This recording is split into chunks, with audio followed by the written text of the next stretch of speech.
Angafaliana tompo klasy tompo vavy no iarabanantsika rehetra miaraka aminay eto amin'ny Real TV Madagasikara ho amin'ny ity zoma alina ity isaorantsika ny mpanao gazety izay mitondra ny fampahalalam-baovao teo ary ankasitrahana ihany koa ianao mbola tsy misaraka aminay hatrany ao amin'ity zoma faraparan'ny volana manambahiny manokana isika hitondra famakafakana lalina mihitsy mahakasika ny zava-misy eto amin'ny firenena ireo raharamafana izay dintsika ihany koa izao fahefa-taona hitantana ny filoha Andry Rajoelina ny firenena izao hitondrana famakafakana avokoa izany rehetrarehetra zany mazava ho azy mpamakafaka politika mpandinika ny raha-pirenena no sady mpanao gazety no vahintsika ao amin'ity ality ny namantsika zoky ary fidy ramanandraibe miarabanao tompoko ary misotranao nanaiky nasain'ny fandarana ao amin'ity alina ity miarabanao gasikara fiansoa ary akafalinina marina am'izao farafarany diska zao farany volana izao no iarabanantsika menakavy tafahona indray elahery zay eto amin'ity studio ity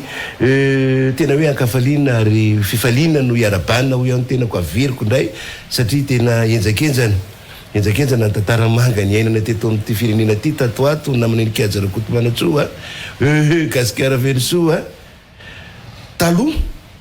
ohatrany hoe zavatra mandalo fotsiny zany hoe fampiarapy zany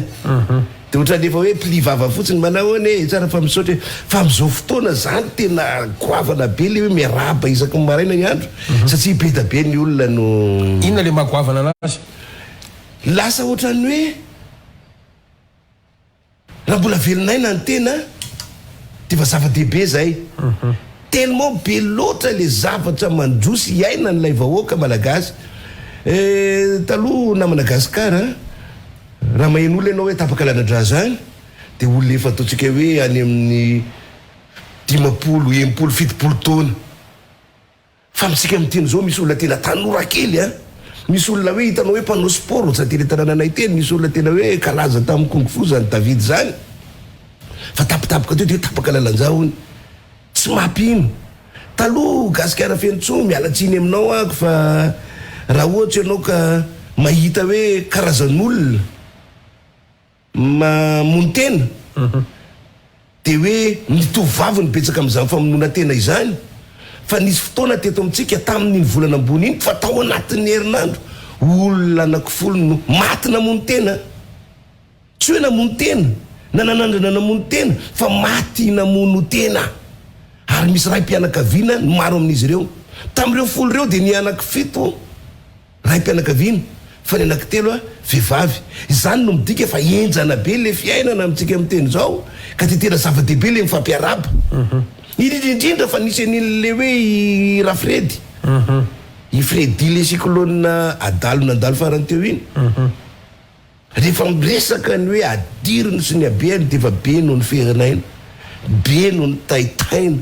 hoe tataky ny ahona indray no mety anjoa efa tsy ampitsony ve le fantsana iaina le vahoaka malagasy ohatran' zao efa tsy ampitsony ve le fahasairana le vahoaka malagasy ohatr' zao mbola isiklônina ho avy ihany koa zany moa nefa tsy hita zay anaovana azy fa loza voajanahary zany izay be da be nefa moa zavatra tokony ho atao sy azo atao aloha sy aorina ny fandalovan'ireny rivotoza ireny talohan'ny nakanesanay tatina aminay nikaja miala ny bato be ny tenanay i Gasikara de mandeha fiarakodia fa mandra-patonga aty amin'ny toerana misy anareo aty de sarety firy mifanena aminay eny an-dalana rehefa mifanena amin'ireny sarety mpitaona entan'ireny ianao misy godoro fandriny komody kely de tsy mila manontany koa ianao daty fa tonga de reny midika hoe farany volana satria be indray le olona voatery miala amin'ny trano be indray le olona voatery na tsy malofa trano de voaroka amin'ny ofatrano satria farany volana zany rehetra izany de mifamaofao avokoa ka rehefa mbola mifanatsy tava samy mahita an'le masoandro mipotsaka de hoe nde ifampiaraba le rehetra zay le hoe zava-dehibe le mifampiaraba am'izao fotoana izao fa tsy mpilivava itsony na hoe forme de courtoisie fotsiny akoriny zava-dehibe tokoa ny fampirabanana zany natrana izy nefa manaitra kely ny resaka ao teo hoe tena zarary mba afaka mifamparaba zarary mahazo ataontsika hoe tombonandro iainana midika ve zany fa nisy tsy fombiazana amin'ny fitamintanana ny firenena ve tena iza ny tompona andraikitra mahatonga an'izany zavatra any ary fidy raha manandrabe? Amin'ny vanim-potoana tahaka izao voalohany aloha tsika zany amarana ny mandany ny filoham-pirenena Angelina Rajoelina amintsika miteny zao. Dia faharoa manarakaraka an'izany tsika mialokelina fifidianana satria afaka 8 volana anoanina 9 volana dia andeha ny fifidianana eto Madagasikara. Rehefa izay zavatra izay no mipetsaka namana gasikara feno soa dia fatanina mipetsaka voalohany indrindra dia hoe tatakiny ahoana ilay situation misy any Madagasikara amintsika miresaka izao. Tatakiny ahoana ny zava-misy iaina ilay vahoaka malagasy amintsika miteny zao, politiquement, économiquement ary indrindrindrindra socialement ao anatin'ilay firenena. Rehefa voavalitsika izay fanontaniana anankitelo zay dia afaka mametsaka tsika hoe naomby ve sa tsy naomby ilay fitantanana nisy an'ilay firenena. Ary rehefa afaka manao an'izay constat zay tsika hoe naomby na tsy naomby dia avy eo tsika mijery hoe inona ny antony nahatonga le izy naomby na tsy naomby. Fa ny azo ambara fotsiny gasikara gasikara feno soa raha ohatra ka izay ny azo ilazana azy dia hoe tsy mbola nisy fahantrana tahaka zao teto Madagasikara hatramin'ny nisy mpitondra ny fandimby teto Madagasikara tao anatin'ny 1 taona. Tena any amin'le mpitondra ve sa any amin'le olombelona sy vahoaka ny resakitsika? Azavaitsika matetika mantsy ny rehefa miresaka zay tsika le hoe fahantrana dia lazitsika hoe voaraka amin'ny efatrano hoe tsy mahavidy vary na ohatr' zao dia misy olona foana manana tendance hiteny hoe tsy voizao ange nisy maty zany teto Madagasikara tsy voizao ange nisy délestage lavare zany teto Madagasikara tsy izao ange nisy mifahantrano ohatr' zao teto Madagasikara. Fa izao ny fandrosoana sy ny fahantrana ao anatin'ny firenena anankiray dia mesurable, azo refesina zay zavatra izay. Raha ohatra raisitsika gasikara fa hoe ny PIB any firenena mahantra indrindra eran-tany zany hoe i Burundi zany dia anoany amin'ny $300 isa-batan'olona isa-taona. Izay no mahantra indrindra. Raha toka mahatratra hatrany amin'ny $10,000 ny PIB any amin'ny firenena atao hoe mandroso tahaka ny any Norvège, Finlande sy ny sisa. Raha ny eto Madagasikara no jerentsika dia eo amin'ny $2,700 $312 ny PIB any malagasy anankiray. Izany hoe isika zany no anisan'ny mahantra indrindra eran-tany raha izay zavatra izay no jerena manarakaraka any Burundi. Mahasamy hafa azy fotsiny dia izao Burundi tsy manana richesse naturelle na Madagasikara. Burundi tsy manana volamena, Burundi tsy manana safira, Burundi tsy manana solika, Burundi tsy manana zany rehetrarehetra izany. Fa izany rehetrarehetra tonontsika zany ananany Madagasikara ary mbola potentiel anankiray goavana mampiavaka Madagasikara amin'ny Burundi sy firenena hafa dia ny fananany Madagasikara ponina mbola tanora jeune et dynamique ny atiny amin'ny 70 ka hatrany amin'ny 80 isan-jato ny vahoaka malagasy. Fa izany zavatra rehetrarehetra izany ny arena kibony tany, ny arena dranomasina, ny arena amin'ny abakabaka sy lay ponina ao aminy zay teneko hoe arena voalohany indrindrany raha ny mpitondra teto Madagasikara ny profite sy nampiasa sy nanararoatra an'izany dia tsy zao ny fahantrana misy eto Madagasikara. Ka raha manontany ianao hoe iza ny tompony andraikitra amin'ny fampantrana Madagasikara io dia za masamy laza sy manitsikitsika namako gasikara fa ny mpitondra no napesaky ny vahoaka nampindramo ny vahoaka fahefana ao anatin'ny vanim-potoana voafetra. Raha ny teto Madagasikara manokana ny resantsika dia 5 taona no nampindrama ny vahoaka malagasy any mpitondra fanjakana amintsika amin'teny zao io ny fahefana entina manatsaratsara kokoa ny fiaina ny vahoaka malagasy amin'ny alalan'ny zava-misy sy ny arena misy eto Madagasikara eto. Iteny aminao azao gasikara inona moa zava-misy rehefa hoe misy mpitondra anankiray hitondra firenena. Zava-misy voalohany indrindra dia misy ny président ny république izay manao an'ilay antsoina hoe politique générale de l'état. Izy no mametsaka hoe izao no politika arahantsika ity firenena ity izao no mety ampandroso antsika. Dia eo ankilan'izay dia misy ny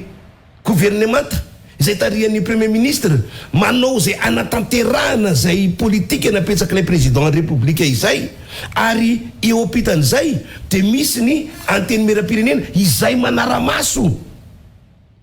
ny fanatanterahana an'izay zavatra izay. Raha ny toile de note ny tokony hojerena sy ny zava-misy eto Madagasikara dia ny président ny république no nametsaka ilay antsoina hoe IEM. Io zany no draft matipaika plan izay nantsony zareo moa tamin'ny anarana hoe velorano tokony hitantanana sy hitondrana an'ilay firenena. Zay le izy voafaritra tao anatin'izay ny zavatra teboka goavana hoe 13 tokony tsy maintsy nitanterahana teto Madagasikara teto. Ary tafiditra tao anatin'izany ny fahasalamana, ny fandriampahalemana, ny fampianarana sy ny sisa. Nananatsika ny fitondram-panjakana, nananatsika ny gouvernement mpanatateraka, nananatsika ny solombavam-bahoaka mpanara-maso, nananatsika ny arena, nanana ny fitondram-panjakana io, ny fahefana ny hery. Tsy maninona piko mihitsy hoe ary ny voninahitra.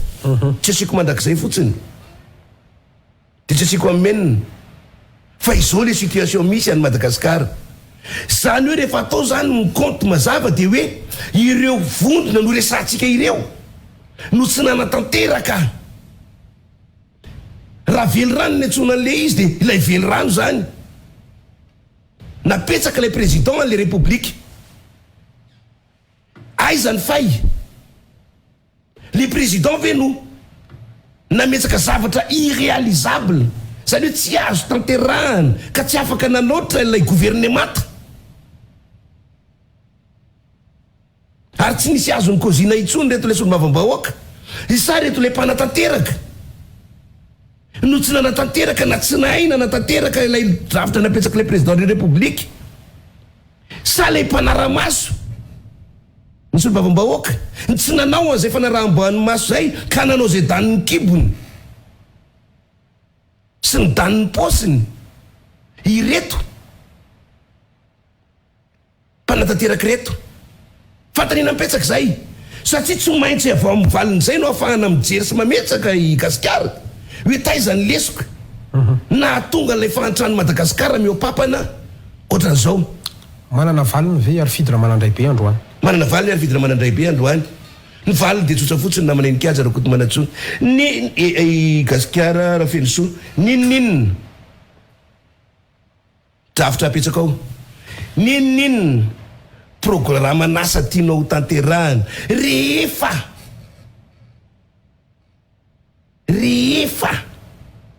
ny vola enti-manana no tsy misy, rehefa ny vola enti-manana no tsy ao, rehefa ny vola enti-manana no tsy ampy dia ozy le bande kamarosy hoe na dia fenao aza mifonao ka fisaka amin'ny posy zay rehetra irinao tsy maintsy mikolosy. Dia zay ilay olana teto Madagasikara teto. Fa nanina nefa tsy nisy le vola. Za tonga dia mialatsiny aminao. Ny fitantanana tsy nanjary nisy teto amin'ity firenentsika ity. Nisy fitantanana kaboraraka teto Madagasikara tompoko. Na tonga izany. Misy zavatra zao tsotsotsomao fotsiny resahako amintsika androany. Afaka mamay ohatra an'ilay fitantanana kaboraraka be? Bien sûr, bien sûr. Ho avy tsy ho ela ary tonga dia ho avy. Voalohany zao le affaire volamena 17 kilao mahery sy sasany izay nisy nitondra ary tsatsa tany Afrika Atsimo. Afrika Atsimo. Ilay volamena tsatra tany amin'ny Nosy Comore 49 kilo 770 kilao dia efa samy vita ny fitsarana tany amin'ireo. Ary ny tany Comore dia nisy mihitsy olona akaiky an'ilay président filoha comorianina tsy haingo tao anatin'iny affaire iny. Arriva nampidirina aponja. Ireo olona reo zany lalovany fa nipoirina sy niangan'le volamena teto Madagasikara. Teto Madagasikara reo no niaingy. Fa tsisy nahitan'izany mpitondra teto Madagasikara. Ary atsamintsika amin'ny teny zao mbola tsy hita mazava loatra hoe iza ny tena tompona andraikitra sy tompona antoka tamin'ireny harem-pirenena natao tantely afa-drakotra ka tonga nivelany reny. Tsy mivelona ntsony aloha rehefa mialatsiny aminao komoriana ngadala. Fa maninona loany amin'le firenena hafa zay izay nolalovany le volamena no mahavita n'le fitsarana araka tokony ho izy. Fa neto Madagasikara ça ne passe pas les fitsarana eto Madagasikara tsamintsika miteny zao. Eto Madagasikara no misy zany hoe volamena tokony avitana fotodrafitra azy de tsy hita zay nanjavonany. Eto Madagasikara misy zany hoe ao anatina ministera bahoaka. Tsika mantsatsa miteny rehefa miteny namako i Gasikara hoe ministera fanjakana. Taiza nisy fanjakana nanana ministera piasa fanjakana. Taiza nisy fanjakana nanana piasa fa volaniza moa no ampiasana amin'ireny ministera ireny. Taniza no nanaovana an'ireny ministera ireny. Volam-bahoaka ary tamin'ny-bahoaka. Aiza ny fanjakana manam-bola? Matoa fanjakana manam-bola dia mbola ny vahoaka miantoka an'izany. Fa tsisy fanjakana manam-bola fotsiny amin'izao zany. Midika an'izany io ministera-bahoaka ny piasa ao dia piasa natao hanatsara sy hanasolo vahoaka fa tsy natao hiasa ho an'ny fanjakana mialatsiny ady tompoko. Rehefa mahita tomobily tsika ka plaque rouge menamena ny takelaka ireny dia miteny tsika menakavy hoe tomobily mpanjakana iny. Mais non, tomobily ampiasain'ny fanjakana iny entiny hanaovana asa-bahoaka sy hikarakarana sy hanatsara ny fiainam-bahoaka. Ny soloka ao anatiny iny dia soloka vidian'ny vahoaka. Fa mbola mahita ianao any am-pitsangatsanganana, mbola mahita ianao amin'ny andro alahady any am-piangonana fiarakodia mpanjakana, fiarakodiam-bahoaka entin'olona tsotra mandrabovintsika no tavavoaka ao anatin'izany kabraraka izany. Dia ao anatin'io ministera io misy vatosoa, bolongam-batosoa dia bolongana volamena. Fa avy eo tonga dia tsy hita ho azy eo io fa mivadika bolongam-by. Taiza nisy an'izany teto ambonin'ity tany ity? Taiza nisy an'izany? Mialy eto Madagasikara dia hoe vatosoa. Lasa nivelany ihany dia hoe tsatsany Dubai hony zato kilao. Dia avy eo manambara ny ministera na ny ohatran'izany fa le izy tsy volamena, tsy vatosoa indray fa pierre industrielle. Ny pierre industrielle tompoko anao tsy mbola nahita hatramin'izay ny henako.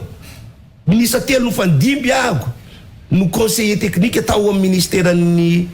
Arenankibon'ny tany. Fa tsy mbola nahita ako ety olona dia manondrana pierre industrielle dia 100 kilos. Tsisy zany, tsy m'existe zany. Amatony zany rehefa mandeha. Ary mandeha amin'ny sambo sy conteneur. Mandeha amin'ny sambo sy conteneur zany fa tsy alefa amin'ny roplanina. Fito Madagasikara misy an'izany dia mangina amin'ny malagasy. Dia mitatakolaka amin'ny malagasy. Ay hony hitandry, ay le izy zany tsy vatosoa indray. Inona moa zany tianao ataon'ny malagasy amin'izany? Inona ny fahefan'le malagasy androantsika amin'ny resaka? Ho tongantsika. Satria ianao mbola niteny hoe manome ohatra ianao ary fidina manandray be. Dia izao nefa le izy. Rehefa ratsy zany le gérance eto Madagasikara, ratsy le gouvernance eto Madagasikara, dia matahotra ny mpamatsy vola, matahotra ny investisseur ampiasa vola eto Madagasikara. Inona moa tsy efa nataony ty vitondram-panjakana ty Gasikara? Ny président république teo efa tonga nakany Paris. Efa tonga indray namory indray voatselatsela koa zay tao amin'ny CCI teo. Ny sabo mpandraraha eto Madagasikara iza manana saosy bobaka be ndao ampiasaintsika. Non n'est pas de non n'est pas, tsisy tonga nanankiray ary. Tsy nisy tonga. Pour la simple et bonne raison, matahotra ny olona. Satria tsy ara-dalàna, tsy ara-jariny, tsy atokisan'ny olona ilay firenena malagasy Gasikara. Tsy atokisan'ny olona dia tsisy tonga ny mpamatsy vola sy ny investisseur. Midika an'izay tsy misy vola anatatirana le fotodrafitrasa rehetra tokony natao eto amin'le firenena. Tsy misy de zay mahatonga ny fantratsika meo papanio ny any fanampiana omeny any ivelany Madagasikara aide humanitaire. Mantra loatra nareo malagasy amin'ity resaka keriany atsimo ty de mena aide nareo. Mantra loatra amin'ny malagasy amin'ny après Covid de mena fanampianareo. Fa tsy misy hoe ty misy fanampiana tonga de amina milliard de dollars anangananareo malagasy fotodrafitrasa. Goavana be tahaka ny nataon'ny mpamatsy vola maneran-tany tany Rwanda sy ny sisa. Tsy misy zany de eo tsika andraisiny tapitra sosoa le mandahan le président de république fa nijerena fotsiny ohatrany lamban'ny piasa ireto le fotodrafitrasa rehetrarehetra nampanantena any satria tsisy namatsy vola, tsisy namatsy vola. Ny mpanambola, misy mpanambola anketo Madagasikara eto e. Fa mpanambola malagasy miala tsiny aminao atompoko anao fotsy mampantsa ty Madagasikara ty. Manambola eto na hividy trano ary izy ka trano goavana sy milay tsy mividy trano eto Madagasikara izy. Mana 25 milliards izy any Paris no mividy trano. Manana 15 milliards izy any Dubai izy no mividy trano. Manambola be izy aloha ny vidanana fiarako ty farany raiky. Hoentina miparadiny amin'ny arabe tsy zay hoe aloha ty anaganana usine afahana mampiasa ny malagasy ka mazapoviny falalana lika angely mivoaka malagasy e. Ny tompony aratsy ty ny mpitondry eto Madagasikara zay natonga ny Poutine nalaza hoe nareo ma-afrikana rehefa hiakanjo nareo de miakanjo any Chine, rehefa hianatry nareo de mianatra any France, rehefa hitsangatsanga nareo de makany Dubai, fa rehefa hofaty nareo de zay vao mody eo Madagasikara alivina. Tsy misy manana eritseritra an'izay le tena hoe Madagasikara zany, tsy misy manana an'izay. Ka za zany hoe sosikevitra ny anahy de tsotra fotsiny any alao andeha mazava fotsiny fitantanana an'le firenena. Alao andeha le fitantanana an'le firenena avy alao alalaka ny vahoaka malagasy hiasa sy aneo ny heviny ary ajanony ny fanilikiliana olona, ajanony fanilikiliana olona, ajanony resaka orangisation fa tsy nampandroso le firenena zany. 5 taona ny lasa zay gasikara fa tamin'ny 5 taona lasa mbola 500,000 ny kilao amin'ny vary. Tamin'ny 5 taona lasa mbola 3,000 ny litatra amin'ny menaka. Fa 5 taona zay ny lasa ny karamako ny karamanao, ny karamantsika malagasy tsy niova, ny abeany velaran-tany nambolentsika tsy niova. Fa kosa lay vidim-piainana teto Madagasikara ilay vanovina 500,000 lasa 3,000. Tenenana karena ve le olona tamin'izany mipapozy ny ampianaka telo tao anatin'ny 5 taona. Ilay menaka vidina 5,000 lasa 2 alina. De inona zany? Aiza na menona an'izay kompensena an'izay banky zay? Aiza no fahanao mameno ny banka? Tsy zay zany tany any EPP feno ny banka. Fa alantitra sosomy malagasy fa mbola tsy mahavita mameno ny banka. Zany le fiainantsika eto. Ka mandra-poviana raha izay le système nitondrana le politika sy fitantanana le firenena mihitsy ny tsy manjary sy tsy araky ny tokony ho izy. Ka mahatonga an'izay fahantrana goavana be zay. C'est-à-dire voalohany aloha de zao mila miova ty Madagasikara ty, mila miova ny fotopisaina ny vahoaka malagasy.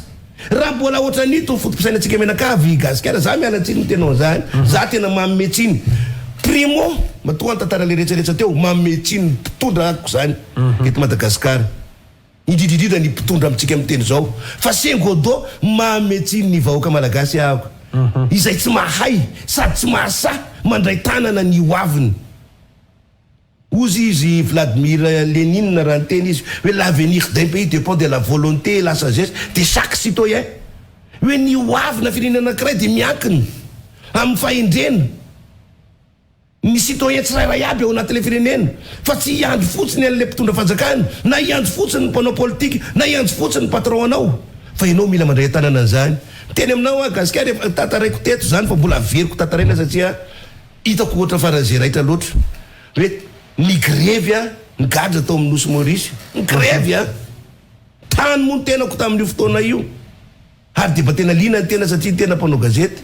hoe inona le antony tonga le hoe izy ny grevy, de za zany nieritseritra hoe mety tsy rariny loatra manjoan'ireo amponja na ohatrotra zany.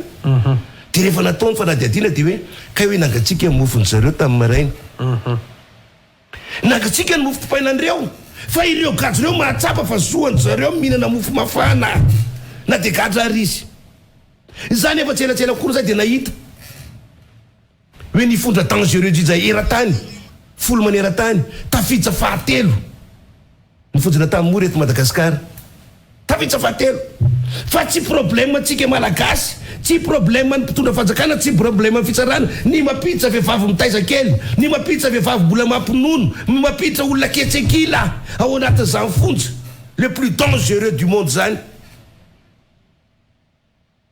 Raha ohatra ka nanana souci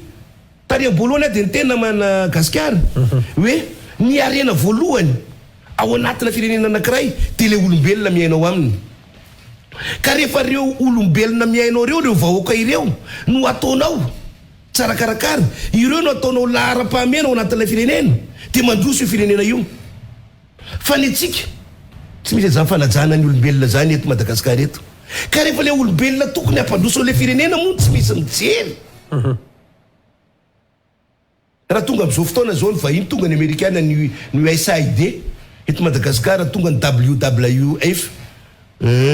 sy ny sisa tonga eto Madagasikara. Fa ina jereny kokoa aloha ny manavitra ny ankoay, aloha ny manavitra ny maki, fa ozy izy hoe reto efa en voie de disparition. Fa ny firenena izy mahita an'izany eto fa itsika eto Madagasikara le mpitondra eto Madagasikara tsy mahita sy tsy mahafantatra fa ny vahoaka malagasy neka efa en voie de disparition akoatran'le maty natoraly nresantsika teo nitapaka lalanjasy satria vokatra ny stress, ny tsy fahampitsakafo sy ny tsy fanjari-tsakafo, mbola manampitrotsaka ny insécurité, tapadony etsy. Nisy olona nzay hita tary tsisy lohany tsony, le tary ony le faty efa tsisy voamaso tsony, le tary le faty tsy hitany tongotra aman-tanany, fa mahenao zany tsika sy mieritrery mahita an'izany amin'ny fahita lavitra amin'ny gazety, fa tsy mipimaso akory le malagasy. Tellement tsika efa zatra miainao anaty horera, miainao anaty horera ny vahoaka malagasy Gasikara, ao anaty horera. Ary raha mijery ny malagasy eny an-dalana ianao de ohatry mahita horera zany, satria tsy misy mpijery. Fa fantany nampesaka hoe ny mpitondra fanjakana eto Madagasikara ve ao manana jet privé anankifiry reo, misy ministre de tout à coup nefa paloma tonga de tapitapoka tsy mahalehilahy eo. Fantatra hoe manana fiaramanidina anankiroa, misy ministre tsy fanta tsaitsaitsaina ahoana de hoe navidy tranona firy miliara, misy ministre tsaitsaitsona ahoa de hoe manao anniversaire na 500 millions. Nefa zany le horera misy eto Madagasikara, fa reo mpitondra reo tsy mahita an'izany reo, fa le vahoaka le teneko eo omeko tsy ny faharoa de zao tsy mahatsapa an'izay le vahoaka, tsy fantatsy reo vahoaka reo akory ny droany sady tsy nampahafantarina azy. Hany ka rehefa mba misy manolotra kely de merci président, merci président, rehefa mba toloran'ny olona lambahoany kely merci monsieur le député, merci le monsieur le député, natao hitehaka le vahoaka malagasy.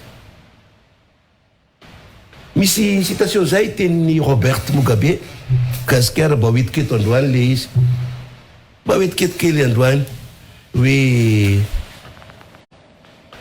aza mitehaka fitondram-panjakana na vita fotodrafitrasa ozy na navita fiangonana na navita fianarana na navita lalana, fa raha mitehaka fitondram-panjakana na vita an'izany ianao ozy de tahaka mitehaka distributeur automatique izay avy nakanao vola. Hoe de misaotra anao monsieur le distributeur automatique efa de nomenao vola ty, nefa inona nataony ny volanao ihany naveriny taminao. De tahaka an'izany ny mpitondra fanjakana, mahatomanao lalana amin'ny fanjakana, ka ohatsaka taratara vao vita le lalana de tokony ataony azafady re vahoaka somary taratara kely navitanan'le lalana, fa zoanareo mandeha amin'ny lalana tsara. Fa ny antsika tsy zany, lalana atao vitavita vatovato kely ery potika afaka tapabolana de misaotra nareo mpitondra fanjakana de tsy maintsy mitely le sonobavambahoaka eo na mera eo na ototra zany na lalana kely tsaitsay ariarany a de isaoratsika filoam-pirenena amity mon dieu quel pays Madagoudou c'est pas Madagascar Madagoudou Gascar ka miresaka an'le Madagoudou tsika zany mihitsy nylay fotom-pisainana na sokatsitsika hoe lay pratika politika eto amintsika ary tsy vo izao fa ohatrany hoe efa nilovaitsika tam tara zany le izy a fa manandray be ary fidy io zao voandroany zao ny antokotiko Madagasikara nanam-pandriana fiamparaba tratran'ny taona tery amin'ny magrobe oririka tony mazatra tsy tafiditra teny ary to nandeha tongotra de teny abelera teny ny fampitaona de tany ndraikitra ohatrohatry zany le fomba fanaovana politika ianao teo nyresaka hoe orangisation fa lay administration ihany koa zany lasa politisé ihany koa am'izao fotoana zao rano vava nivoaka teny Analakely be oririka aloha de ny mpitandro ny filaminana lasa tsy niary nivoaka tsy mifanano fa lasa miary mpitondra sy loko loranja zany resaka nivoaka teny zay le pratika politika andray no tiako hitondranao famakafakana hoe ahoana no ahafahan'ny malagasy tonga saina androany hoavitsika rehefa aveo am'le fahefana nanan'ny malagasy fa eo am'le pratika ataon'ny mpanao politika ataon'ny mpitondra ataon'ny mpitandro ny filaminana zay nisy hatramin'izay teto amintsika hatramin'ny navaly faty politika sy maro samihafa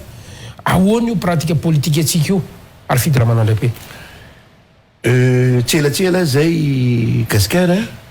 de nasain'ny mpianatsy ny université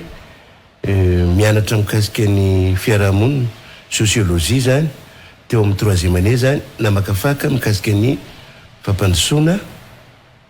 sy ny demokrasia ny fahalalahana teny amin'ny amphithéâtre ny Anjerimanontolo université an'Antananarivo tavitsy tao anatin'izay na fakafakana tamin'ny mpianatsy zay fantaninao zay Gascar so Gascar teny Gascar ataontsika hoe anankitelo zany ny base ny conditionnalité apetsaky ny mpamatsy vola ahafahana manampy ana firenena anankiray voalohany am'izany le resantsika teo resantsika fotsiny aloha teo ny antsoina hoe gouvernance bonne gouvernance de ny transparence ary ny démocratie izay fazy antanino zay Gascar de tafiditsy ao anatin'le ataontsika hoe démocratie io zavatra andresanao zay ny fahafahana miteny ny fahalalahana maneho hevitra ny fahafahana midina andalabe raha ilainy zany à condition ka tsy manohitohina ny hafa ny tena de tafiditsy ao anatin'ny zofototra zany raha mijery ianao ny lalam-pandroenana malagasy Gascar de tafiditra ao anatin'izay zany hoe ny tsy fanatanteranao an'izay de efa midiky tsy fanajany an'ilay lalam-pandroenana eto Madagasikara tsy fanajany ny zo fototra ananany tsirairay avy ary zay zavatra zay de mitarika itsika menaka avokoa any amin'ny antsoina hoe fahantrano ina moa dika an'izay ina ny ato zay ny ato de tsotra Gascar amin'ny ankapobeny raha ny tena tokony ho izy avy amin'ny aspiration populaire na ny etaetan'ilay vaoaka ao anatin'ilay firenena no iangany ny mpitondra fanjakana ao an'ilay firenena anankiray ka ahafahan'ilay mpitondra fanjakana manatanteraka hoe inona lay etaetan'ilay vahoaka ka raha ohatsy ianao ka tsy à l'écoute du peuple raha tsy miaino ny feo andreo vahoaka ireo ianao feom-bahoaka zay feon'Andriamanitra vox populi vox dei de tsy pasy mandrakizay ianao ny zava-misy eto Madagasikara de izao voalohany aloha teneko aminao izay le tafiditsy anatin'le hoe orangisation ny tompona ndraiky mpanjakana eto amin'ny firenena tompona ndraiky mpanjakana sans exception de matahotra mafy izany ataontsika hoe fitondram-panjakana izany satria tsy mbo misy mihitsy ny séparation eto amintsika du pouvoir tsy mbo misy mihitsy ny atsika ny séparation ity fanjakana de ity vodrom-boaka itsijara-pahefana fa tsy maintsy fihizan'ny fanjakana ireny rehetra ireny ka tsy afaka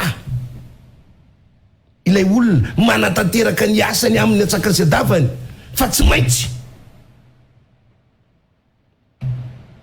maintsy ireo olona reo tsy maintsy na tiana na tsy tiana misy lelaka amin'le mpitondra fanjakana raha te hijanona eo amin'ny toerany izay pratika na solelakisma izay no anisan'ny mahapotika an'ity firenentsika ity ka zany nefa ny arifity nge efa sisy time mihitsy ambony be le fahefan'le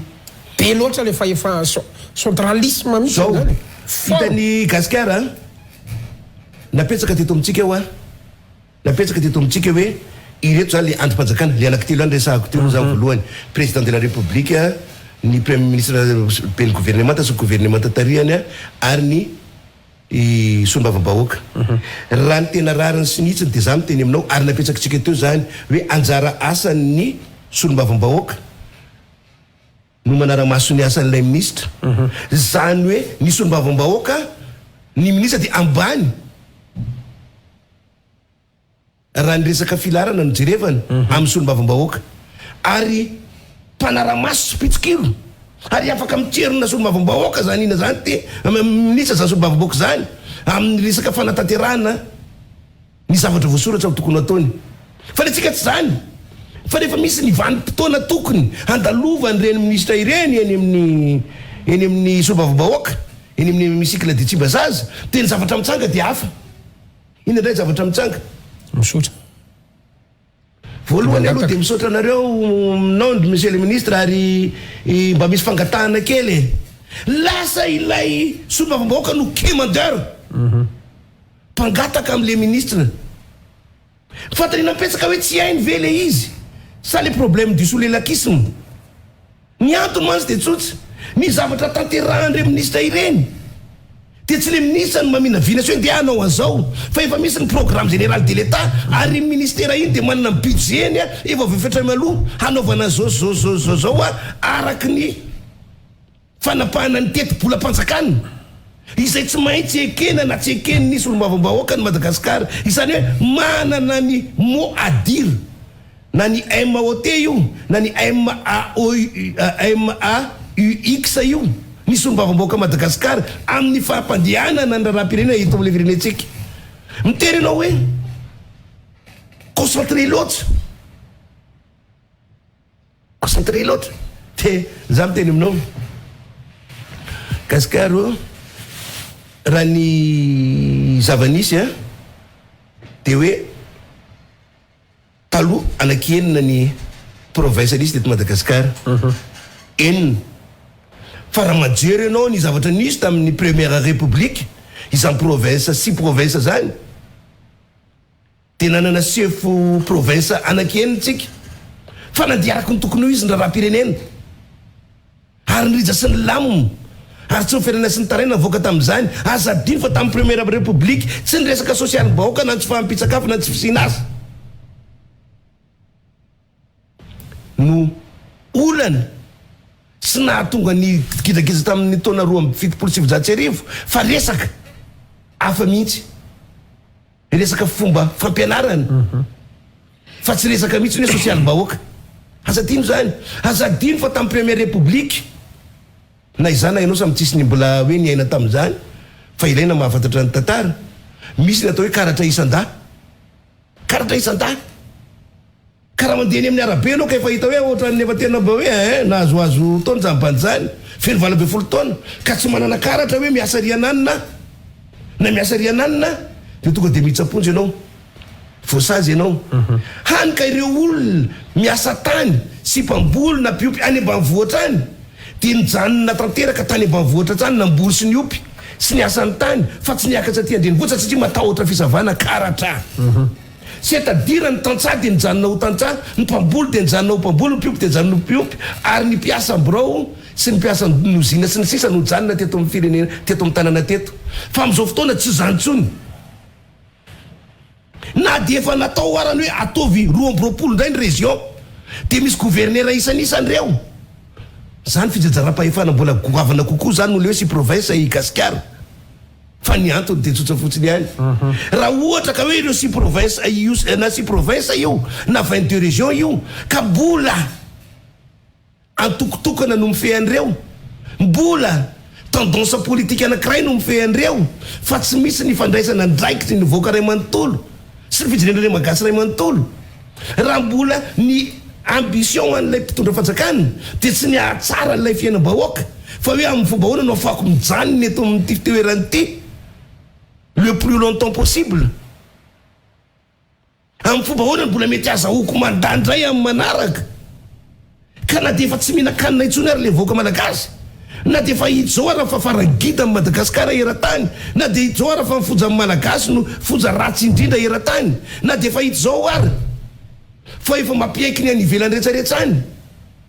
hoe a Madagasikara misy mihinana zao misy mihinana zao efa tsy mihinany tsy fihinany le malagasy de hoe ahoana ny fomba halany atsika ka na tsy vita intsony ary raha tsy mety vita mifoto zavatra asa nampanantenena rehetra sy ny velo rano nampanantenena rehetrarehetra dia aloha ataotsika système mafa indray ka resaka faminambatambazana indray inona problème reto gasy reto tsy ampy sakafo reto bon noy moa manaraka zany izy raha tsika sakafo reto malagasy reto inona problème reto malagasy reto anoanana bon ahoana aloha ny amikisanandreo zany de amenandreo anambatambazana andreo fa mividy atsika ireo samby le vitsy mon dieu samby fotoana mantsy zao hitondrana zay fa makafaka an'izay manahirana am'le izy ahoana no atongavantsika any am'izany resaka séparation des pouvoirs ianao teo fantatrao tsara ny lalam-panorenana malagasy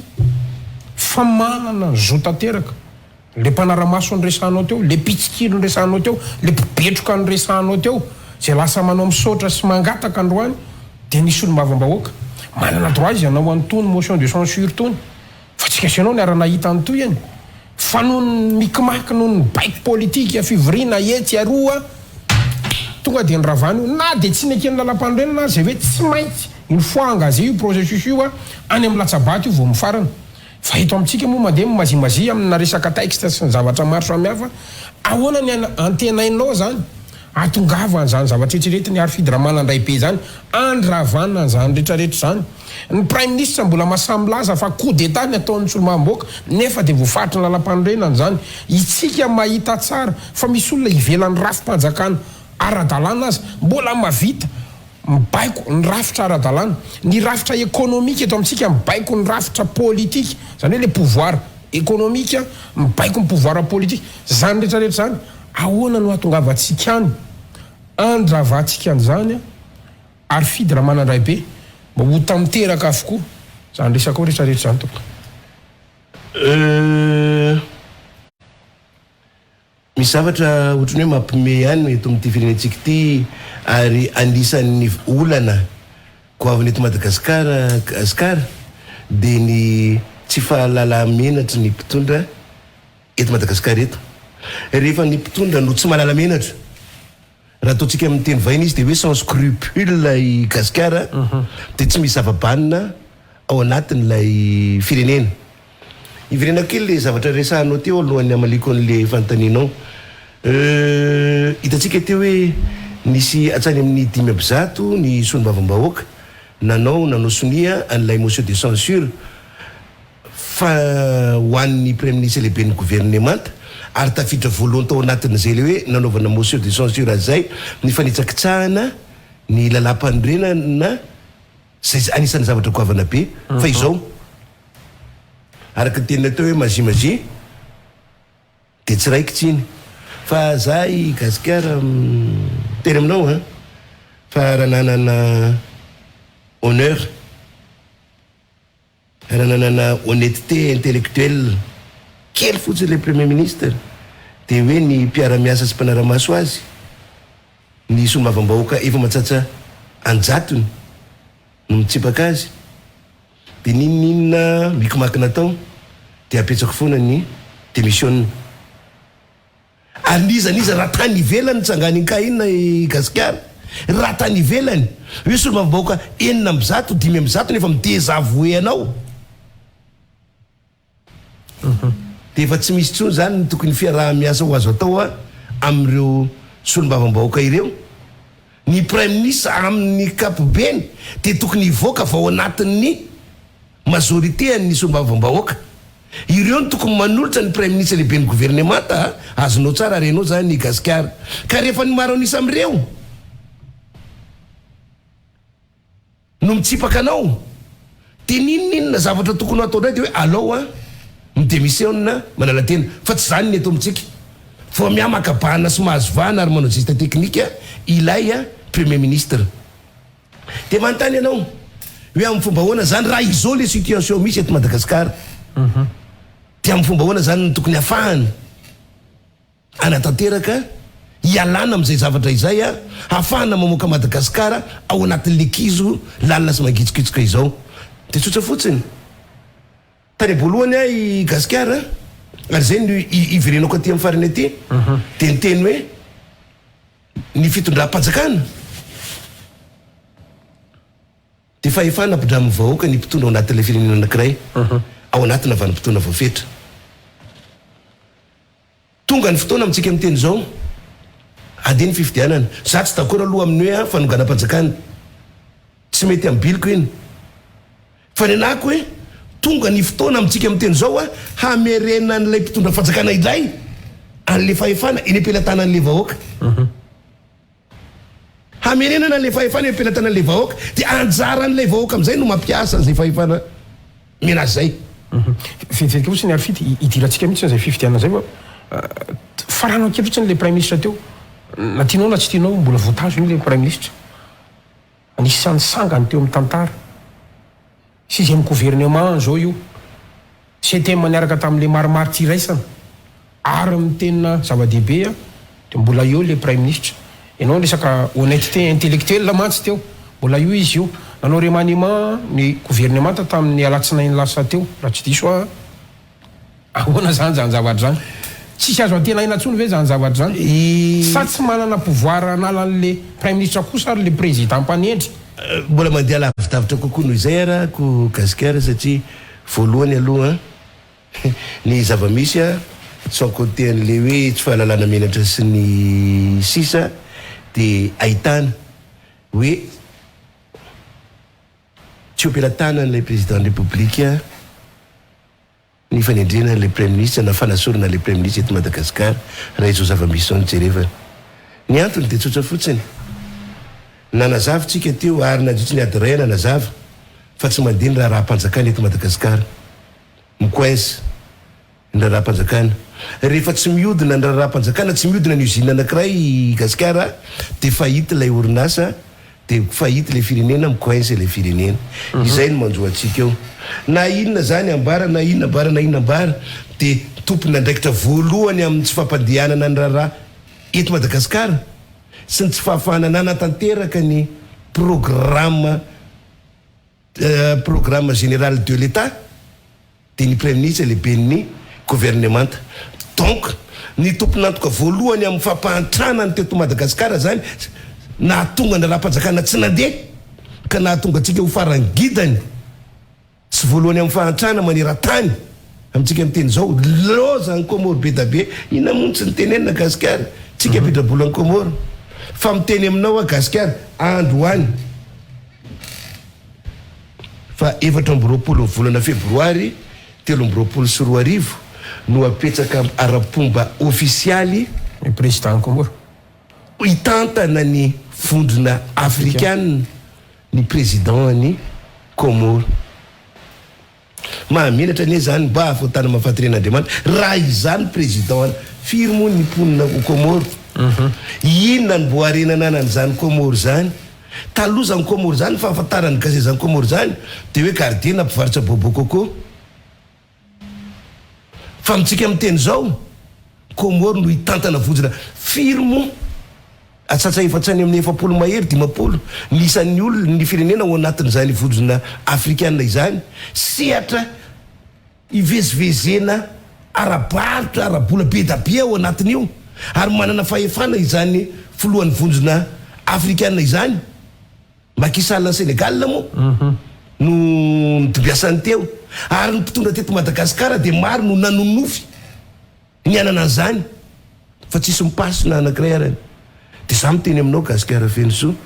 fa ny zava-misy amintsika miteny zao raha ny eto amin'ny firenena ny jerevana dia tsotra fotsiny ihany tsy manana pouvoir le président matoa premier ministre nampahantra an'le vaoka atao anatin'le vanim-potoana raharitra izay ny mbola napetsaka hitantana an'le firenena raha ohatra ataoko hoe raha izay ny tena izy hoe raha le président marina no tokony nametraka an'le izy misy zavatra manahirana saina ihany mantsy ny gasikara satria tamin'ny vanim-potoana za tsy mahalala an'izay tena ao anatin'ny lapa ao a nanaovana aniny famoahana ny anaran'ny gouvernementa farany teo iny dia tsy takany mahazatra ary tsy teo anatrihan'ny filohan'ny républicaine Madagasikara fa parisilaka ohatra zay le filazana azy le président présenté fotsiny ohatrany hoe hafa maître les chefs le tena niketrika le nahandro tany an-dakozia hafa le miservir hoe reto le kale samy hafa reo na ny asan'ireo nininina ny pouvoir ananan'ireo dia amin'ity kisasa ty zao izy le serveur ty izy le maître io enao io dia anjaranao maminavina samy maminavina ozy izy le hirany le bande vomaty voaingany iny fa dia izay le zava-misy ka ny amin'ny atao Madagasikara raha ohatra ka hoe ity gouvernementa ity mbola mety antandray zany ianao ngambany hoe dia ahoana zany fa dia ny gouvernementa io dia mety avita zavatra ve io gouvernementa io rehefa mijeren'io ihany koa oh kare gasikara dia mialatsiny ary teny aminao fa le problème eto amintsika eto dia zao ohatrany hoe tsisy nanam-pahaizana raha gaty eto amin'ity firenena ity a ohatrany hoe tsy misy olona nianatra na manam-pahaizana eto amin'ity firenentsika ity fa dia ny teo ihany no miverina zany aja resampa zany tany amin'ny tetezamita no nainoko an'izany zany ivetsila zany tany amin'ny tetezamita no nainoko an'izany zany efa mialatsiny miteny aminao gasikara fa ny mpitantana na tokony hitondra ao anatin'ilay firenena anankiray dia arak'ilay zava-misy ao anatin'ilay firenena ny circonstance ao anatin'ilay firenena no tokony hoe iazo olona tataka zao no tokony hitantana an'ity na hitondra ty ohatrohatran'izao tamin'izany fotoana zany tetezamita no natao zany hoe anao fitantanan-draharaha mandra-piampita fotsiny aty amin'ny 4e république izay no natao dia tsy problème hoe ireo olona reo nanao tao anatin'ny tetezamita fa rehefa kosa tena hoe ampandroso le firenena amin'izay latsaka katere Madagasikara fahita Madagasikara reraka Madagasikara no Madagasikara dia olona manana compétence mifandraika amin'ny tataka zany ka so dia tsy manana olona tsao le zay indrindra le fandalinam-petsaka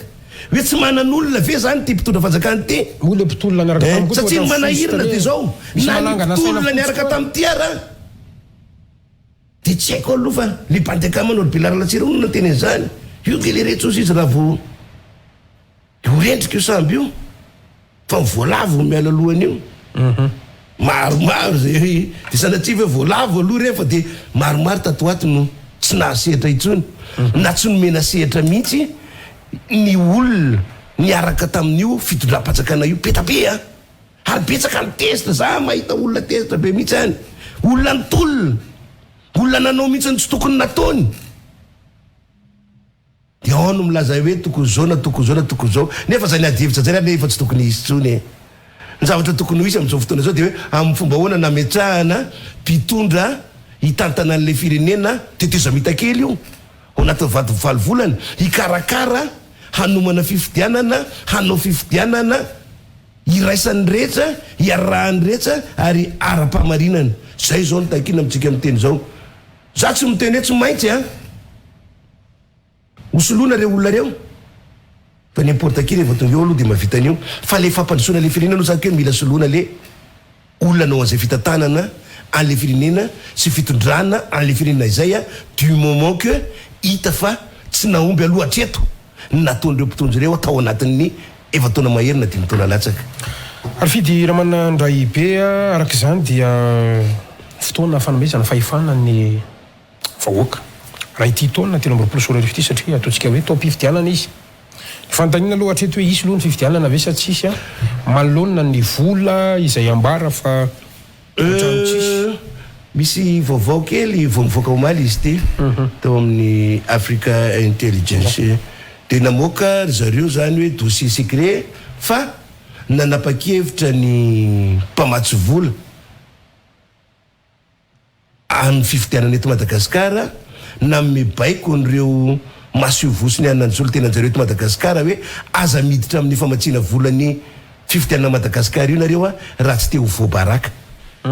zay mitsy le izy raha tsy te ho voabaraka nareo dia aza mamatsy volany io fifidianana Madagasikara io ny mpamatsy volantsika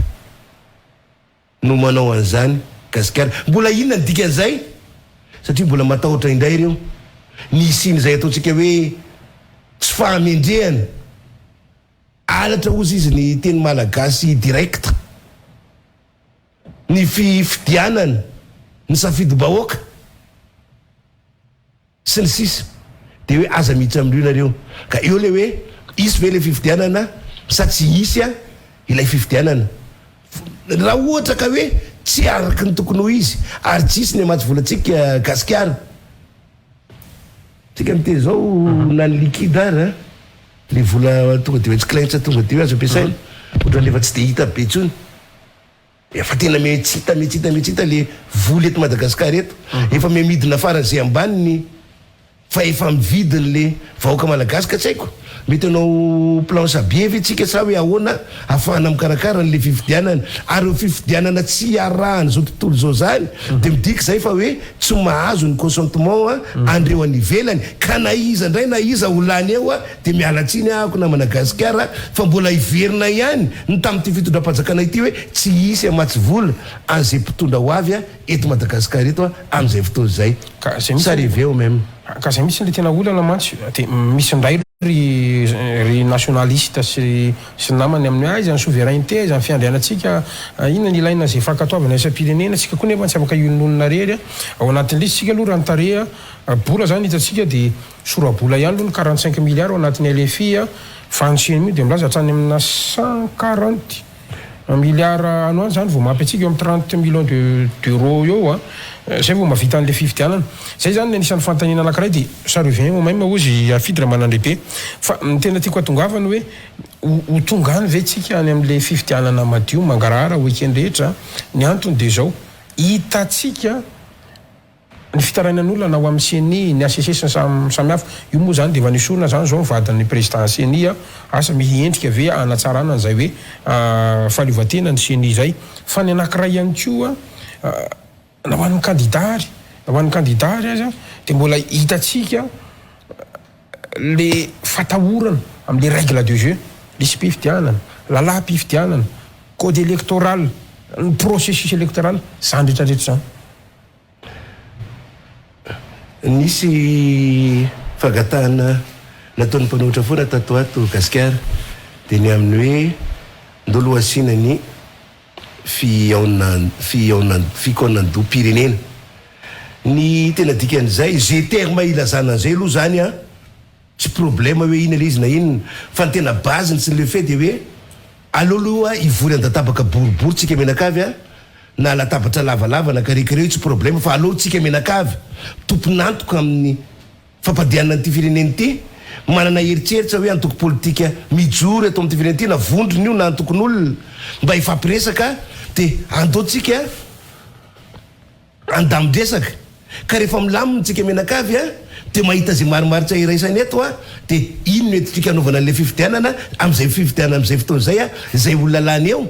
de raha nyreza mandray tanana de izy no président incontesté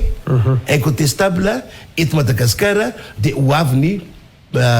mpamatsy vola jusqu'à maintenant tsy nahazo rariny izay olona izay ireo vondron'olona ireo atoko politika ireo fa roa manarakaraka an'izany Gasikara nanomboka tamin'ny fifidianana iny de tapitra ny teny ny vahoaka ny mpanao politika sy ny olona niratsaka hovidiana tamin'iny fa feno osika iny fifidianana iny ka mila amboarina zay zavatra izay ary na ny tompona ndraikitra faharota ao amin'ny CNI arany de nilaza mihitsy fa nahita tany amin'ny ray tapitrisa tany hoany ny osika doublon tamin'iny fifidianana iny fa telo manarakaraka an'izay de mbola maro ny hoe miara-manaiky fa tsy tomombana ny lalam-pifidianana ary na ny fanisambahoaka sy nisan'ny mpifidy arany dia mbola tsy fantatra mazava eto Madagasikara eto ka alohaloha raha mijery zany rehetrarehetra zany fa ny lalan'ny fitsarana avy momba lalam-pandrenana no nanapa-kevitra tao arinan'ny tolo-kevitra nomeny tolo-daty nomeny seny fa aleo tanterahana ihany malgré zany rehetrarehetra izany ny fifidianana eto Madagasikara. Zava-misy aho voalohany a gasikara dia fa izao na io daty nanaovana fifidianana io tsy nisina consensus, tsy nisina fivoriana, tsy nisina marimaritra iraisana dia efa olana sahady efa mampizarazara sahady ny mpifaninana ka mahatonga ny eritseritra hoe misy olona mety tsy anaiky zay mety ho valim-pifidianana eo a noho izay efa tsy fitodrovy zavatra izay. Raha ohatra ka ny fitsarana avy momba lalam-pandrenana gasikara no ameny vokatra farany an'io fifidianana io kanefa izao le fitsarana avy momba lalam-pandrenana dia efa mampiaya an'le vahoaka malagasy dia minoa marimariny ianao fa ho dangereux ny zavatra mety hitsanga. Ny olana goavana eto amintsika io resaka fitsarana io mantsy gasikara tena mba hidirako kely mihitsy izy io satria tselatsela zay fa tamin'ny herinandro io dia nisy feo mivoaka nisy feo mivoaka tamin'ny Facebook rehetrarehetra fa nisy miparitaka fa misy mpitsara mitaky volatra amina 5 milliards ahafahana mamoaka olona anankiray. Misy olona izany aloha tsy mihitsy am'le resaka hoe fanaikitra gagazo aferanto zareo zay magazo hoan'ny tsisy idirako iny satria tsy idiran'ny raharaha-pirenena fa le 5 milliards fa le vola no manahirana ny saiko ny antony dia misy olona ao anatin'io tafitsy ao anatin'io tantana fitondram-panjakana voatonona ao anatin'io misy olo-bavambahoaka voatonona ao anatin'io raha ny zava-misy gasikara raha firenena ataontsika hoe tandalana le Madagasikara ny anarany fa tsy madagodo dia efa tokony ho nisy fampiatsona reny karazan'olona voatontona anarany reny satria na ny intégrité morale ary dia efa tokony hitsona olona anankiray hoe olona tompona andraikitra ambony ao anatina firenena anao fa ifananana gagazo ary amin'ny tena ohatsinitsy manahirina mieritreritra an'izany fa idridridrija lay fitsarana raha ohatra gasikara ka ny fitsarana eto Madagasikara na antsoina hoe fialokalofan'ny osa no tataka izany zava-misy dia ohatrany tsy mampino hoe amin'ny fomba ona inao gasikara na omidy hatramin'ny fasan-drazana aza ve na izay afidy raha manandray be hoe amidiko daholo hatramin'ny nitolam-balo maty rehetra ao amin'ny fasanao aiza na hitanao an'izany bolongambola izany nefa izany ny zavatra takina tsy ny fahamarinana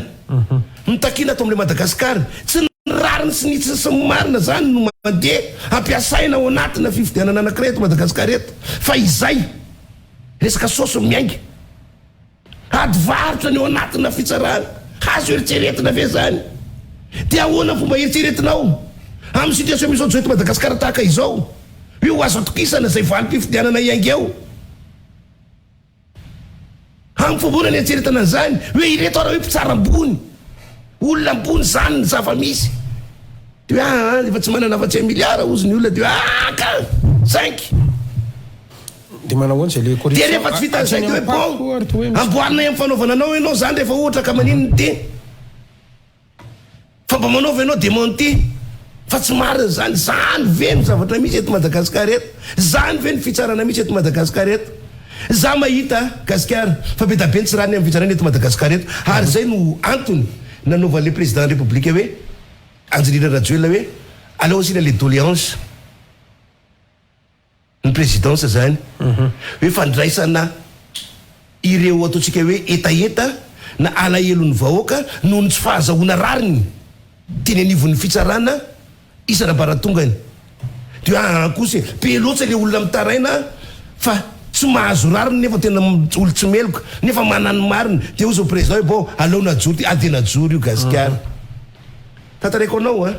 afera tsy voaela be fa tamin'ny terinandro ty nisy ramatoa avy any amin'ny faritra lavitra Ambatondrazaka tonga nitady anako hoe aiza ianao iary vidina manandray be raha matoa efa zoko amy be raha tomobile zany efa 403 basy reny angambany miaraka amin'ny aro kely miaraka amin'ny zafy kely ny mbola babena kely fa inona ny olanao isy namono zanako ozy tany amin'ny taona 7 sy 7 sy 2 tany miaramila ny tifitra ny zanako ozy notifirina miaramila ny zanako ozy tany andilana toby maty ny zanako ozy fa manompoko zao aho ozy izy mbola mitady ny fahamarinanao anatin'io mitady tonga teny amin'ny tribunaly aho ozy de nomeny tribunaly anako ety taratasy avy any amin'ny ministre fiarovana fa tsy azoko tiana miaramilany tsy azoko tiana ary ataovy sans suite io affaire io zany efa tsy naike zany hoe fa hitady marina hatramin'ny farany inona tokony ataoko mandeha anao makany amin'ny doléance président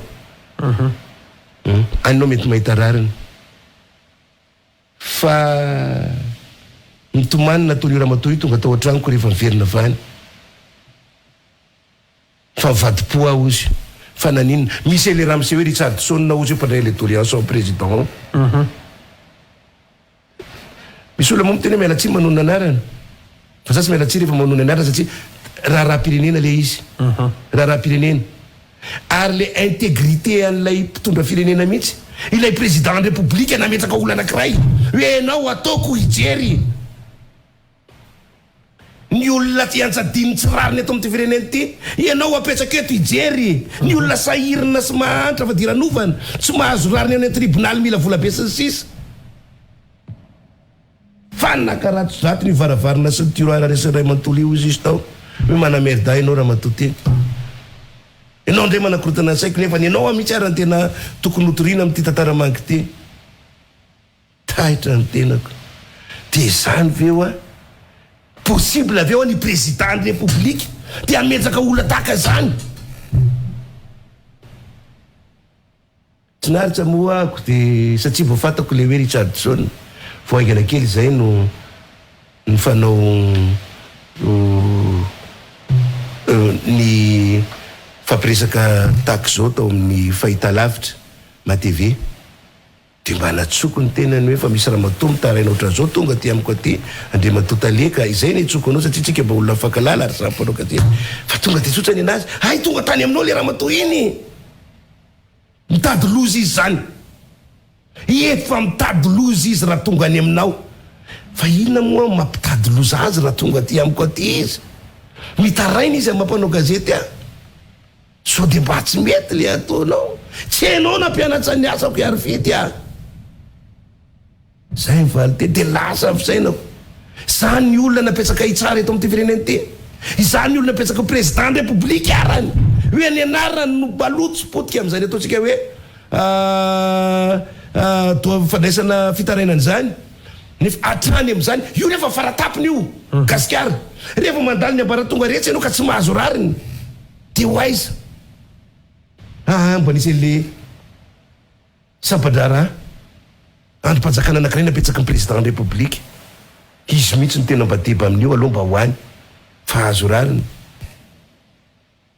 fa zany nazo le raha matota ao taterana moa vonaheno hoe nga hainao zany vonaheno fa avy eo vonaheno ay misy histoire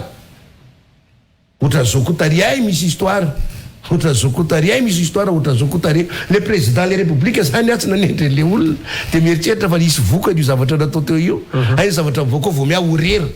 otra le image ny Madagasikara ka ny atsika oa izay le olana amitsika eto rehefa misy zavatra mitsanga ao anaty le firenena izay le fampahantrany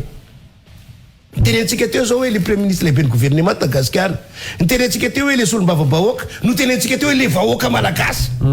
na ny olo-bo tendry zany na ny olo-bo fidy ao anaty le firenena raha tsy misy fiovana za tsy teny hoe fiovana mahery vaika za tsy teny hoe manaova révolution fa le toe-tsaina aloha voalohany indrindrany raha tsy manana volonté tsika menakavy iatsika fifidianana tsika zao vanim-potoana amerena ny mpitondra ny fahefana eo ampelantanan'le vahoaka hoy teo indray tsika menakavy hoe ataotsika inona zay fahefana anana tsika zay pouvoir atsika io ary isaky ny 5 taona tsika vo tena mba mampiasa an'io ho amin'ny hoaviny ny taranakitsika ny firenetsika sy ny faramandibony eto Madagasikara mihitsy gasikara. Fidigina manana be ao anatin'izay fifitiana izay marana antsika anazy eo amin'ireo candidat manomboka miseho avokoa mitsika mifampiresaka izao ny farany indrindra aloha zany dia ny kabary izay nataony ny solomavoaka ny Madagasikara raha matoa masogola mali fa raha tsy misy vehivavy irotsaka dia irotsaka ho président ny république amin'ny tenany eo ihany koa zany ireo anarana anisan'izany ihany koa efa nivoaka zao ny ARP Andro Robel toraka zany ihany koa efa maromaro ary Parrain Auguste ao ihany koa zany zao Gérard Andriamilovason anisan'ny teny anisan'ny candidat zay efa hitan'ny olona mandeha ihany koa anaran'ny Ajo Andriana Narvelo Cité Intérieur Andriana Soloniaiko Marc Karavalmana Andro Rajoelina zany rehetrarehetra zany ho avy le fifidianana anao ahoana no mety ho fahitanao an'izay candidature na président ho avy eo olona ohatry ny ahoana le andrasana ho avy eo mety ho afabela amin'izay ve ity duel eo amin'ny Marc Karavalmana sy Andro Rajoelina ity sa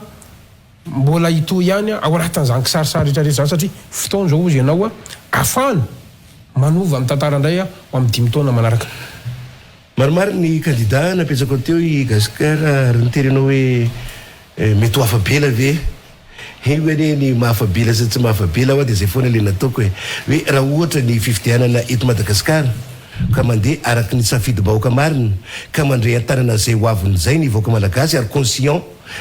mahatsapa tena ny zavatra misy ao anatin'ilay firenena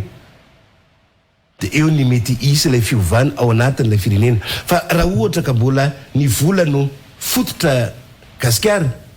na raha ohatra ka mbola ny fampiasan-kery no fototra Gasikara raha ohatra ka mbola ny fampiasana fitaovam-panjakana ny fampiasana fitaovam-bahoaka sy fananam-bahoaka no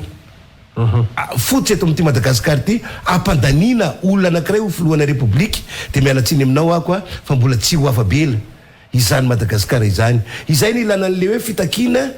ny fanaovana sy ny fanitsiana n'ilay rafi-pifidianana mba hoe hitovy ohatra ny vola ampiasaina amin'izany propagande sy ny fifidianana izany ohatra hoe raha ohatra ka tsy ampy ny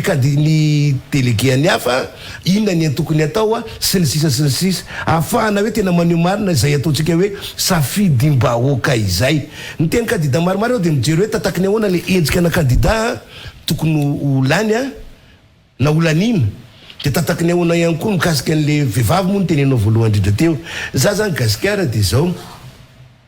zany ho anisan'ny olona anisan'ny hoe manaja zany ataontsika hoe vehivavy zany anisany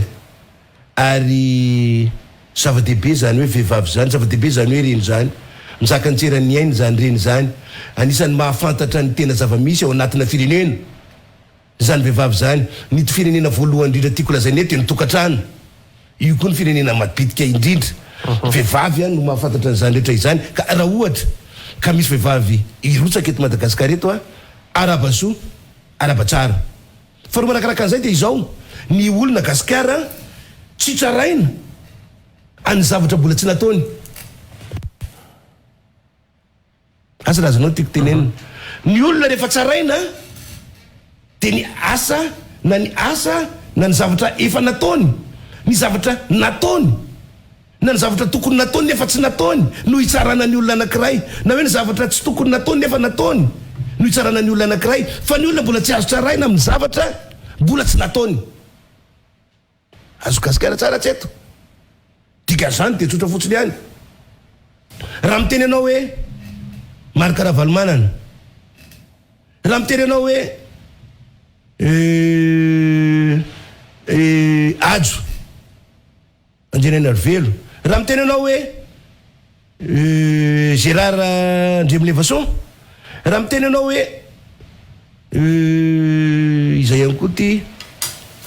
reny olona rehetrarehetra reny dia efa tafiditra tao anatin'ny fitantanana ny fitondrana le firenena dolo za rehetrarehetra resahanao zany donc matoa mbola izao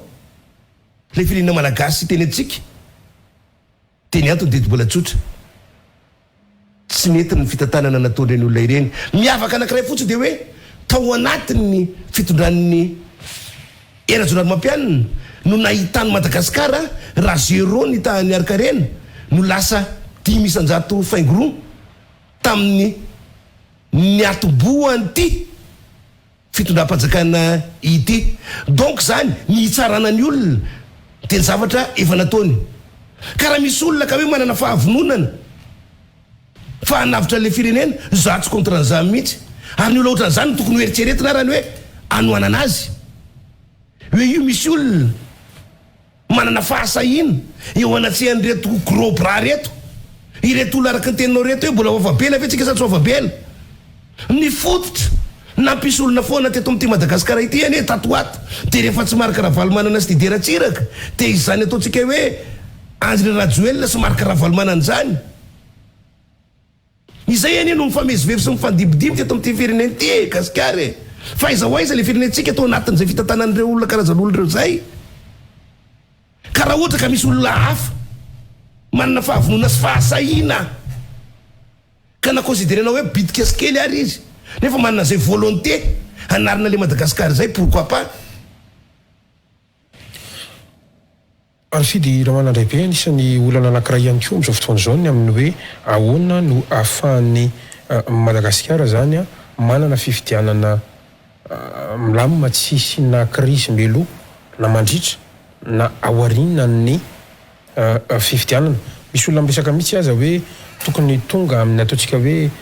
grand pardon, famelakeloka fo be, ao ihany koa ny libéralisation des détenus politiques, zany hoe famoahana ireny gaja politika any amponja ireny, fampodina ireo nanao sesy tamin'ny tenany,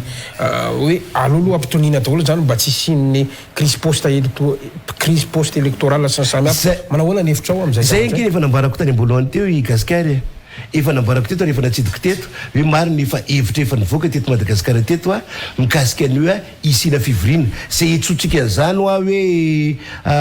fikaonam-dom-pirenena na pardon national nininona zay etsotsika azy tsy problème, fa ilaina izay fikaonam-do sy fifampiresahana izay a pour aplatir afahatsika zany a manamarina n'lay toeran'ilay firenena, afahatsika hoe miara-manaiky izay voka-pifidianana eo a zay lany eo rehefa hita ny maromaro tsairesana sy ny fitantanana ka madio lay fitantanana lay fifidianana Gasikara dia zay no ahitantsika zay ataontsika hoe fitoniana ara-politika après ny fifidianana zay a ka ahafahany rehetra mandray anjara amin'izay a amin'ny fampandrosoana n'le firenena. Tafiditra anatin'izany ve le hoe famoahana ny gadra politika rehetra, fampodinana io a manahirina le izy gadra politika sa tsy gadra politika. Ny jerena aloha ny ao anatin'izay le ataontsika hoe fijerenan'le ana zay, fa tsy hoe rehefa mety ho karazan'olona ka tonga ny olona anankiray a ka nangalatra izy ohatra sanatsiny ny vava dia lasa izy miala mitsoka ny ivelany any, dia rehefa tonga amin'izay hoe pardon général dia hoe napotony gadra politika. Efa nanahirina zavatra nisao zay satria efa nisao zange teto Madagasikara. Tadidiko tsara tamin'ny teteza mita tamin'ny 7 Gasikara Fenso ny tenako zao mihitsy no niaraka tamin'ireo namana tamin'izany fotoana zany a namoaka ry namana Petsy ry voninahitra sy ry Kotity teny amponjany Tsefateny. Eo moa ny lasa fa hoe gadra politika reo olona reo, na dia niarana itsao tsika hoe inona moa ny nataony zany Kotity zany, fa ny oatra ny gadra politika ny nataony zany. Fa ilaina ny famaritana nyzany toe-javatra izany amin'izany vanim-potoana izany, ary zay ny ilana n'le hoe fametrahana komity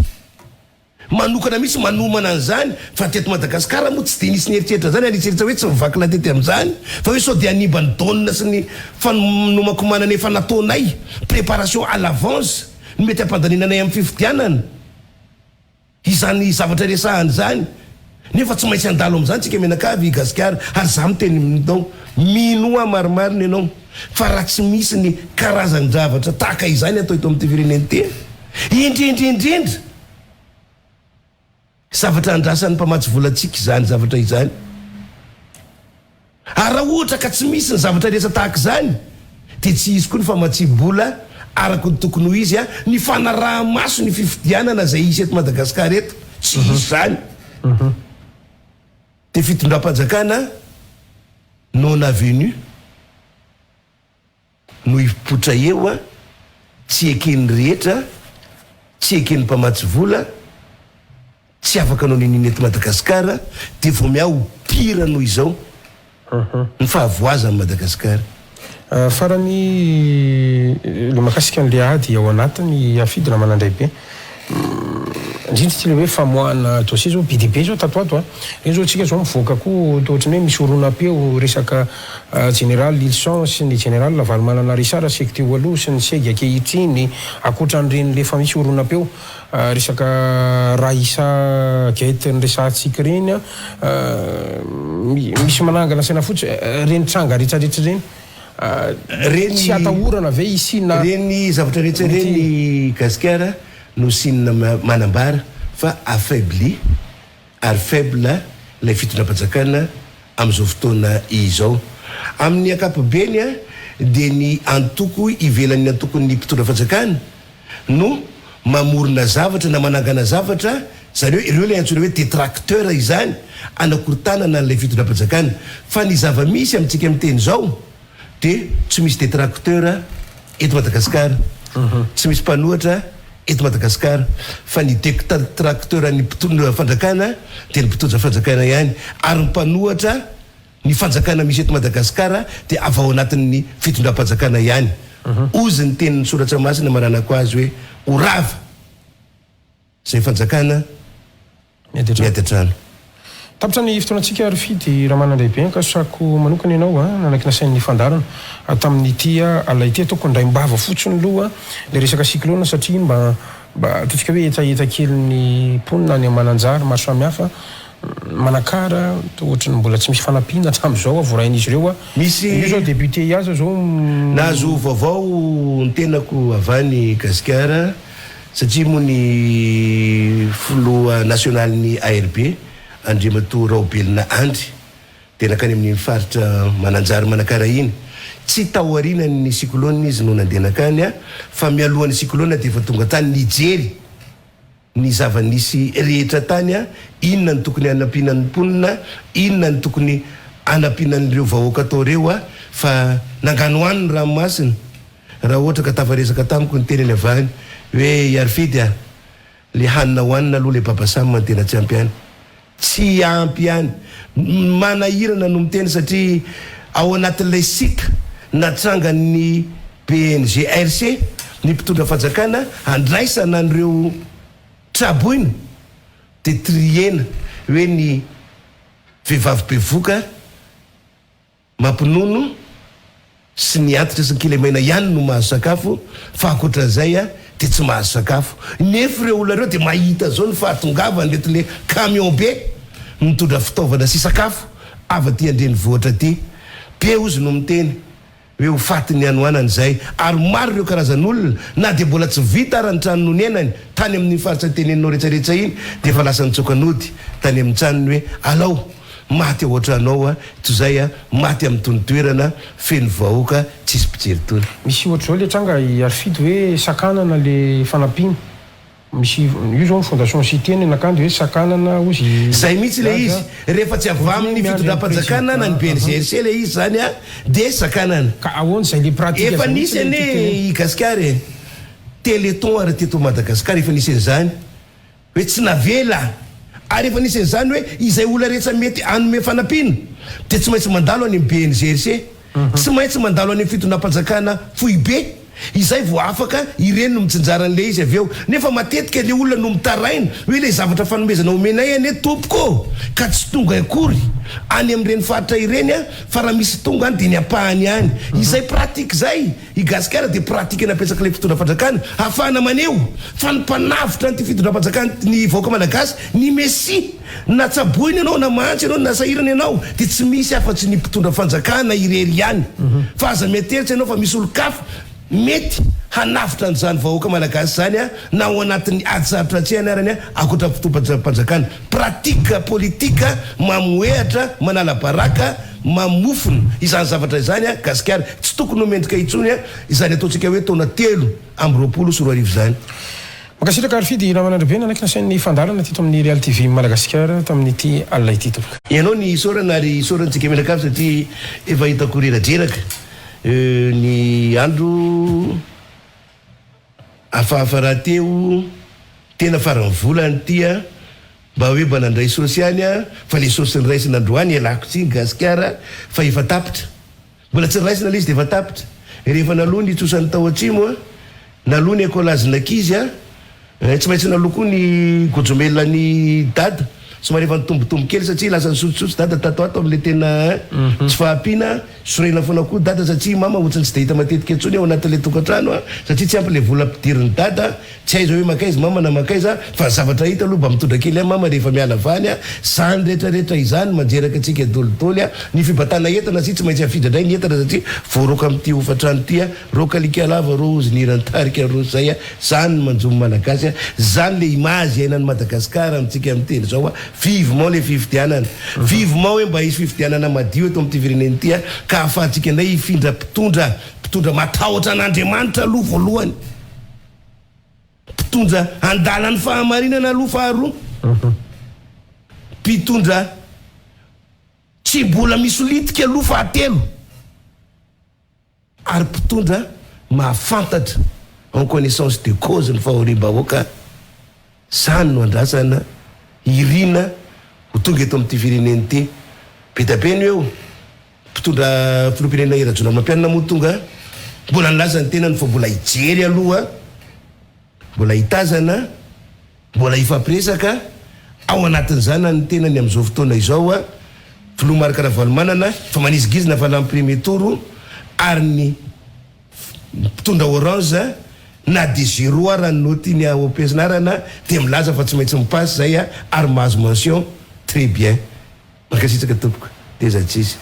ankasiraka atsika rehetra niaraka taminay hatramin'ny farany tamin'ity alina ity metraka ny mandrapitafa ho manaritra ndray tokolasy tompofafy veloma tompoka.